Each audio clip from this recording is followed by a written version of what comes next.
I just thought I'd come along today and talk to you a bit about my experience over the last 2 years at The Guardian, and just to put that in context in terms of a multi-channel, social-orientated marketing strategy.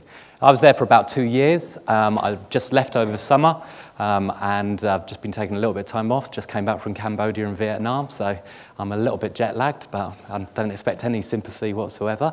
But I'd just like to sort of talk to you a bit about the experience that we've had, and part of my role there was around managing all of the marketing communications across The Guardian and then being responsible for the content revenue streams. And obviously media, it's well documented in terms of some of the challenges that we face. And I thought that I'd just relate some of the subject matter to some of the key events that have happened this year. And the key one, I think, for us all was probably around the Olympics. I mean, still very fresh in a lot of people's minds, I think. But I think some of the things that we can draw from that is in terms like how the consumers use media and how that has changed over the time. And I think the reality is that it's a much, much more joined up customer marketing experience, and social is a key part of that. I think when sort of, we looked at it and there was skepticism around the Olympics, and you sort of thought, how will we compete with Beijing? And I think the only way that we did manage to compete with Beijing was by creating something very different. And I think this quote is very important here from the sort of general manager of the news, and it was basically setting out a vision there in terms of wanting to make sure that for the aspiration was just as what the coronation did for TV, that in 1953 the Olympics would do for digital. And I think that's an important point, because it was just about imagining that future. And you saw the results. The results were absolutely incredible. About 24 million people access the content, and that's about, if you put it in comparison, on one day during the Olympics, more people accessed multimedia content and viewed more content across the BBC than they did for the whole of the 2010 World Cup. That's a staggering figure. And the other staggering figure is how much of that came via mobile platforms. It's about 38% came via mobile platforms, and social played an important part of that. I think the other thing that's sort of worth putting in context is that what I think the team did at BBC very well was that they looked at those macro trends and they anticipated it and helped create that future. So they took control of it. You know, we're under no illusions that mobile will become much more important than desktop. And we're also under no illusions when you look at the rate of sales in terms of iPad. It's 3 times the rate of the sales of the iPhone. So mobile needs to be an important part of our strategy, and social on mobile needs to be an important part of our strategy as well. So those sort of parallels I can sort of apply to what we did at The Guardian. And I think that, you know, that massive choice, you know, that insatiable desire for demanding content across different channels we face at The Guardian as well.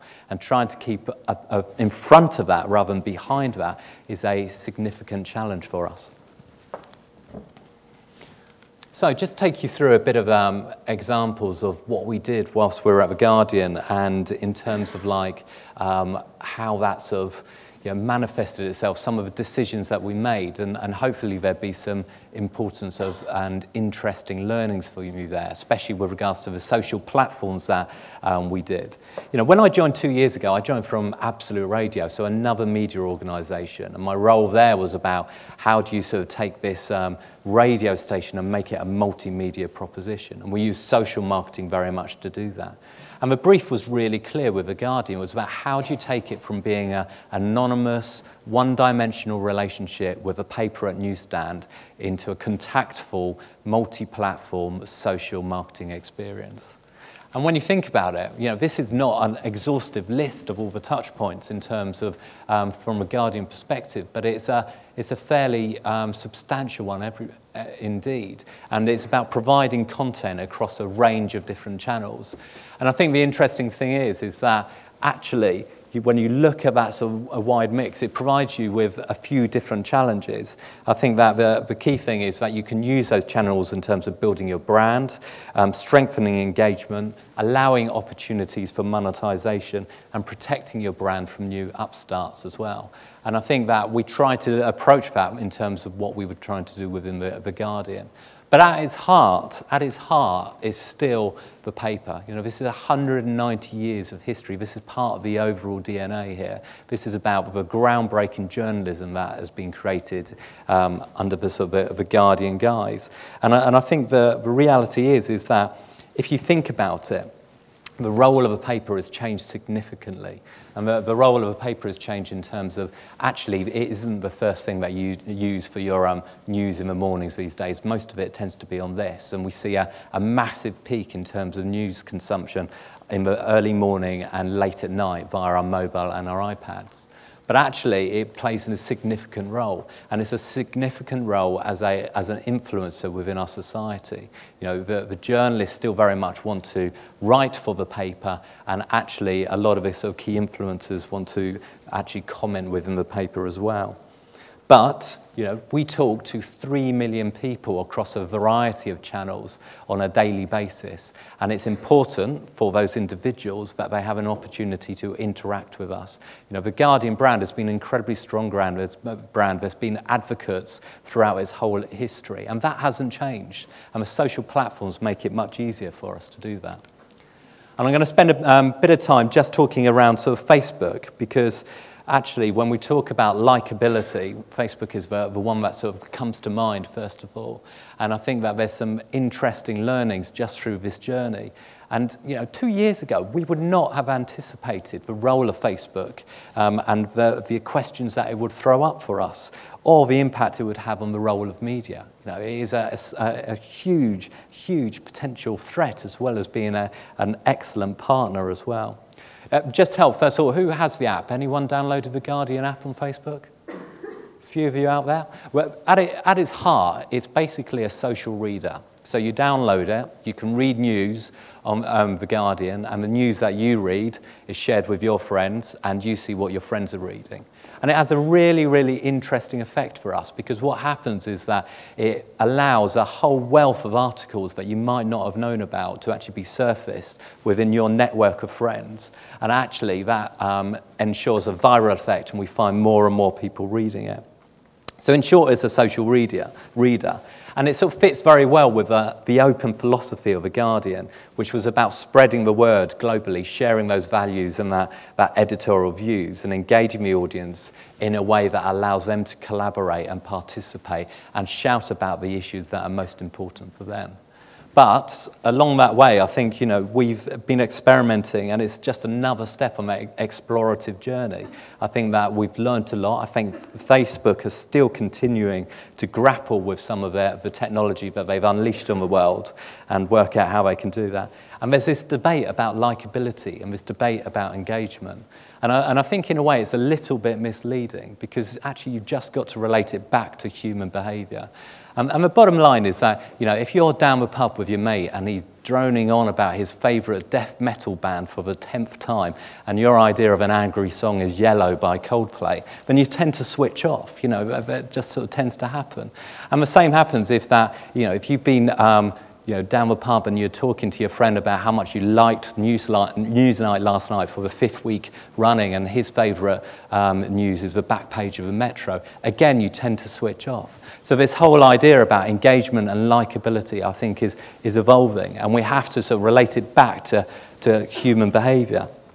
And in a world where the media is becoming more and more saturated, and it's a real issue, and you look to your friends or you look to trusted sources like The Guardian to guide you through that, you know, there's a real challenge in terms of doing that. So that's something that we've been looking at, and we shouldn't underestimate the fact that that is now 8 million downloads of this application, and that was pretty much 5 months after it was launched. And actually, on some days, it produces more search traffic than Google. That is a staggering fact. But actually, it's one of a variety of different sort of social networks, and each one has their place in terms of like spreading the word of The Guardian and talking about what we do. So Spotify works incredibly well about getting our music reviews out there to an audience. And just as we saw with Facebook in terms of the average age of the audience consuming our news on Facebook was under 20, when you think about the paper, it's more about sort of 42. When you think about the iPhone app, it's about 36. Then you just see what a sizable difference that makes.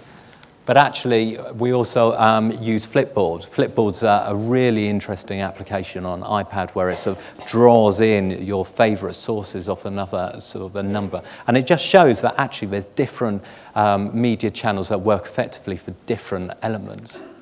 But I think the one that actually most people tend to sort of associate with The Guardian is Twitter. There's over 2 million followers of our journalists on Twitter. And in a way, it lends itself to The Guardian because the journalists like writing the challenge, that intellectual challenge of getting it into a tweet for the story. But what we find is that actually those followers are a brilliant marketing department for us in terms of getting that message out there. And we've embraced how we use those social networks to drive the marketing activity that we're doing. And as a result, we've seen some of our cost per acquisition decrease from traditional channels and using more direct and digital channels to do that. So I think a couple of things that I should just sort of draw your attention to, just sort of some lessons in terms of Facebook, and then just before I sort of close.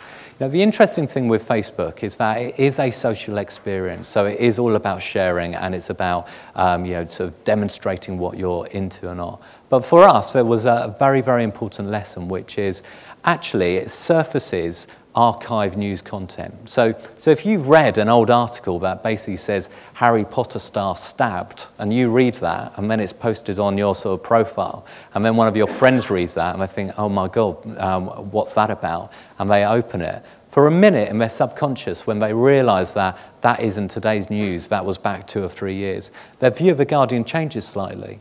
And I think we just didn't grapple with that idea about what is new news and what is archive news and how do we sort of demonstrate that fact.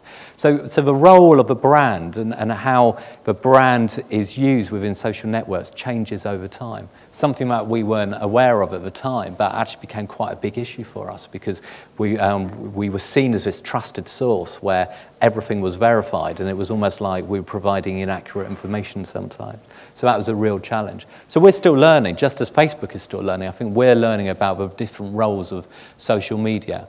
But I think there really is sort of 5 golden principles which apply, and we try to stay true to. The first one is that engagement is when you connect with the heart as well as the mind, and I think that's a really, really important lesson.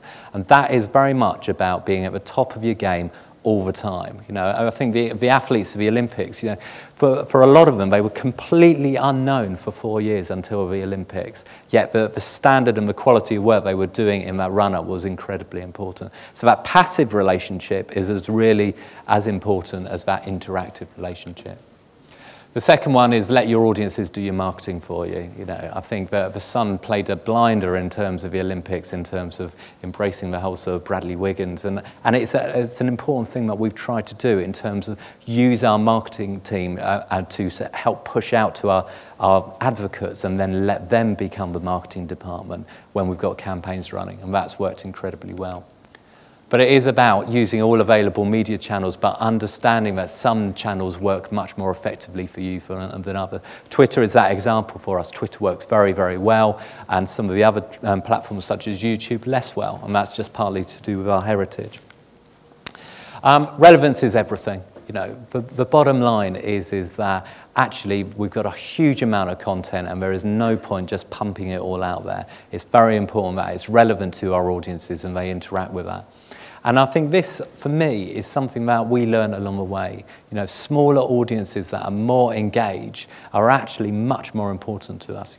There is a small minority of people that are actually real advocates of The Guardian and consume everything we do. So they go on Guardian cruises, they take out Guardian money products, they will actually be subscribers. That group of audience is probably less than sort of 10,000, yet worth multi-million pounds to us. And you have to remember that actually this isn't just about massive audiences, it's about engaging smaller audiences. So hopefully that's provided you a bit of insight in terms of how we've approached our social strategy and how it plays a wider role in this changing world where the desire to consume more and more content across multi-platforms is something that we all grapple with. So thank you very much.